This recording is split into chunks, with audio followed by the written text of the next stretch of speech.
রোগী চিকিৎসার পরে রোগীরা কেমন থাকে বা কেমন হয়, আজকে আমাদের আবুল খায়ের সাহেব চলে যাবে, তো ওনার মুখে আমি শুনবো। এবং ভিডিওটি অলরেডি লাইভ চলছে আমার ফেসবুকে, আপনারা এই ভিডিওটা সরাসরি রোগীর লাইভ কথা শুনবেন। এখন আমি একটু ক্যামেরাম্যান এদিকে আসেন, এটা একটু দেখান। হ্যাঁ, এই হচ্ছে আমার রোগীর প্রবলেম, কোমরের PLID। ঠিক আছে, আপনারা খেয়াল করেন এখানে, এই যে দেখেন কোমরের দুই হাড়ের মাঝখানে ডিস্ক বের হয়ে আসছে, এই যে এইটা বের হয়ে আসছে, এই যে বের হয়ে আসছে, এই যে এটা ফেটে গিয়েছে, এবং স্পন্ডাইলোসিস হাড় ক্ষয়ও আছে, এবং ওনার ঘাড়েও প্রবলেম আছে, এই ঘাড়ের এগুলো স্পন্ডাইলোসিস। এবং আমাদের এই রোগী হচ্ছে সৌদি আরব প্রবাসী, আমাদের ব্রাহ্মণবাড়িয়া জেলার রোগী, এবং একটু লম্বা মানুষ তো বটে, কিন্তু অবেসিটি মানে অতিরিক্ত ওজনে ভুগছেন। তো আমরা একসাথে চিকিৎসা দিয়েছি কোমর ব্যথার, একসাথে দিয়েছি হাঁটু ব্যথার, একসাথে চিকিৎসা দিয়েছি অবেসিটির। ওজন কমানো নিয়ে আপনারা ঘুরতে আছেন সারা বিশ্বে। তো আমার এই রোগীর মুখে আমরা এক এক করে শুনবো যে উনি আজকে চলে যাবে আগামীকালকে ইনশাল্লাহ। তো কতদিন ছিল, কি ছিল, এবং পরিচয় আপনি একটু দর্শকদেরকে আপনার পরিচয় দিবেন, যে আপনার নাম কি, বাড়ি কই, কি করেন। জি, আসসালামু আলাইকুম। আমার নাম আবুল খায়ের, আমি একজন সৌদি প্রবাসী। আমি ভাই অনেকদিন ধরে হালকা ব্যথা ছিলাম, কোমর ব্যথা নিয়ে, তবে চলাফেরা করতে পারতাম, বুঝতে পারছেন। হঠাৎ করে যখন ঠান্ডাটা নামাই দিছে, আমার কোমর লয়ে আর উঠতে পারিনি। তবে আমি 2-3টা হসপিটালে চিকিৎসা করছি সৌদি আরবে, ব্যথা বাড়া ছাড়া কমে নাই। ঢাকা মেডিকেল গেছি, একজন ইন্ডিয়ান ডাক্তার আছে, ও ডাক্তারের কাছে যাওয়ার পরে আমার 2 দিন চিকিৎসা করার পরে ব্যথা গেলে বার হই। আচ্ছা, 3 দিনের মাথায় উনি আমার এক্সরা করলো, এরপর ডাক্তার আলট্রাসাউন্ড করলো, আলট্রাসাউন্ড ঠিক পাইছে, এক্সরার মধ্যে পাইছে হাড্ডি একটু ক্ষয়ে গেছে।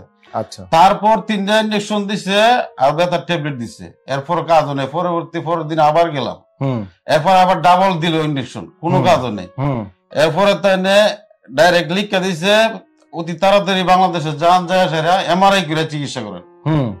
তারপর আমি পরের দিন আমি দেশে এসে পড়ছি ওনার কথা শুনে। আসার পরে আলহামদুলিল্লাহ ডিসিশন নিলাম বাড়িতে কোন হসপিটালে যাবো। আল্লাহর কুদরত, আমার এক প্রবাসী ভাই ছিল, কুয়েত প্রবাসী ভাই, উনি আমার আপন চাচতো ভাই, উনি বলছে আবুল খায়ের তুই যখন আইসা বলছ, প্রবাসী ডাক্তার একজন আছে মোহাম্মদ শফিউল্লাহ স্যার, ও স্যারের কাছে যা, DPRC হসপিটাল, আশা করি তুই 100% গ্যারান্টি ভালো সুস্থ হয়ে যাবে। কিন্তু আমি সুস্থ হয়েছি কুয়েতে, আমি কয়েক হাজার দিনার নষ্ট করছি, কিন্তু ডাক্তার আমার কিছু করতে পারে নাই।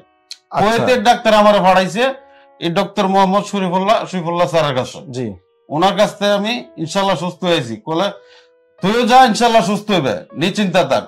তা আমার ভাইয়ের কথা অনুযায়ী আমি স্যারের কাছে আইছি, ইনশাল্লাহ আমি সুস্থ হয়ে গেছি স্যারের ওসিলা, আল্লাহর উপরে ভরসা রাখিয়া। আজকে কতদিন এখানে? আজকে এই জায়গায় আইছি 24 দিন। আমার চিকিৎসা অনুযায়ী চলছে, আমি 10 দিনের মাথা ইনশাল্লাহ আমি সুস্থ হয়েছি। ইচ্ছা করলে আমি 8 দিন আগে যাইতে পারতাম। আচ্ছা, স্যারের কথা মতো আমি গেছি না, আমি রয়েছি। স্যারে বলছে যতদিন থাকবো আরো সুস্থ ভালো হবে।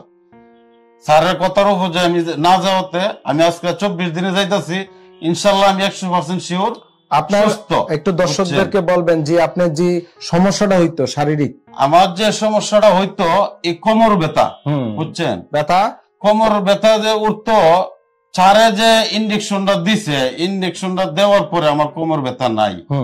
আর যে আমার সমস্যা ছিল রোগে, এই হাঁটু ব্যথা, সারা শরীরে, এগুলা থেরাপি দিছে আমার শিবলু ভাই, থেরাপি মিস্ত্রি, বুঝছেন। শিবলু ভাইয়ের অনুযায়ী আমি ইনশাল্লাহ ফাক্কা ভুক্ত মুক্ত মিস্ত্রি, কাঠ মিস্ত্রির মতন আমার বাইরে সুস্থ করছে। মানে যেটা অপারেশন বিহীন চিকিৎসা, এটাও সার্জন যেমন সেও একজন মিস্ত্রি, গ্যারেজে যেমন গাড়ি নষ্ট হলে কি নেওয়া লাগে, গ্যারেজে নেওয়া লাগে। আর এই শরীর মেরুদণ্ড হাঁটু ক্ষয় হয়ে গেলে, নষ্ট হয়ে গেলে এই ডিপিআরসি গ্যারেজ নাকি? আচ্ছা, আর স্যারে আমার চিকিৎসা করছে, ব্যবস্থা করছে, ইনজেকশন দিচ্ছে, ওষুধপত্র দিচ্ছে, এটা করছে স্যারে। আপনার হাঁটু ব্যথা তো ছিল? হাঁটু ব্যথা ছিল, মাজা ব্যথা ছিল, মাজা ব্যথা প্রচুর ছিল। আর পায়ের মাংস বেশি, পাওয়ার মাংস বেশি, ওজন কমছে, ওজন আগে কত ছিল? ওজন 101 কেজি ছিল। এখন ওজন আজকে কত পাইছেন? পাইছি 97 কেজি। তাইলে কত? 3 আর 4 কেজি। 4 কেজি মাত্র কয়দিনে কমে গেছে? 24 দিনে কমে গেছে ওজন। রোগী যদি হাসপাতালে শুয়ে থাকে ওজন বাড়ার কথা না কমার কথা? বাড়ার কথা। মানুষ যদি শুয়ে থাকে ওজন বাড়ে, কিন্তু ডিপিআরসি তে আসলে ওজন কমে।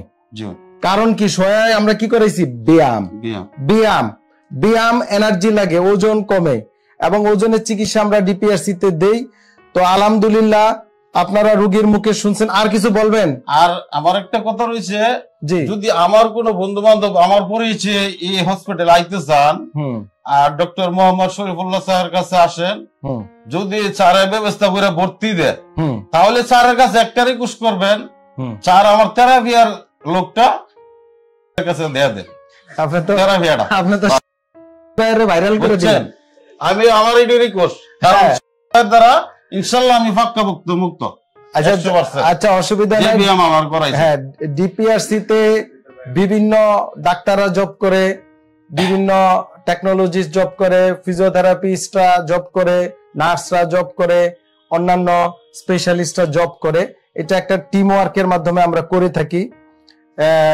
এক একজনের এক এক কাজ নাকি? সবার আলাদা। আপনাকে যে ইনজেকশন দিছে মাজায়, এটা কোন ডাক্তার? আরেক ডাক্তার, অন্য ডাক্তার। তাইলে শুধু কেবল ভাইয়ের কথা বললেন না, সব ভাই তো আছে, সব ভাই আছে। আচ্ছা, যাই হোক, রোগী ইমোশনালি বলবে, এটি স্বাভাবিক। রোগী যখন কারো প্রতি এফিনিটি হয় একটু ইমোশনালি বলবে। এইখানে একটা টিম ওয়ার্কের মাধ্যমে আমরা চিকিৎসা করি। নার্সেরও ভূমিকা আছে, টেকনোলজিস্টেরও ভূমিকা আছে, তারপরে এই যে যারা ভিডিও করতেছেন তাদেরও ভূমিকা আছে, আমাদের মেডিকেল অফিসার যারা এমবিবিএস ডাক্তার আছেন তাদেরও ভূমিকা আছে। তারাও কিন্তু এখানে প্রতিটা রোগীকে রিহ্যাবিলিটেশন নিয়ে কাজ করে। তারা এখানে কাজ করতে করতে করতে করতে তারা ট্রেন্ড হয়ে গেছে, ঠিক না? তো সবারই ভূমিকা আছে এই জায়গায়। সব দিক দিয়ে সেবা সব দিকে ঠিক আছে, 100%। নার্স কোন, এরপর ডক্টর কোন। আচ্ছা, এখন আপনি আপনার একটু মানে গ্রামের পরিচয় দেন। মানুষ তো মনে করবো যে অনেকে লেখে দেখি আমাদের ইউটিউব ফেসবুকে নিচে যে আমরা নাকি রুগী ভাড়া করে কথা, আপনার রুগীর থেকে ভিডিও নেই। আপনারা কি ভাড়া করে টাকা দিয়ে দিছি না উল্টা আমারও টাকা দিছেন? উল্টা আমি দিয়ে নিছি। আচ্ছা, কত দিছেন বলার দরকার নাই, কিন্তু আপনাকে কি ভাড়া করে আনছি না আপনি আমার রুগী? আপনার রোগী আমি। এই যে যারা এই মিথ্যা কথাগুলো বলে যে আমরা নাকি ভাড়া করে ভিডিও দেই, আপনি তো বললেন আপনি আর এক রুগী থেকে শুনে আসছেন, তাহলে এই মিথ্যাবাদীদের বিরুদ্ধে কিছু বলবেন নাকি যে আপনাদেরকে নাকি আমরা ভাড়া করে? না স্যার, এটা আমি বললাম না, এটা হলো যার যার ব্যক্তিগত ব্যাপার। যার মাথার যতটুকু আছে ততটুকু বলো। যার মাথা যা আছে ততটুকু। এখন আপনার পরিচয়টা দেন ভালো করে, যে আপনি কি করেন, কোথায় থাকেন।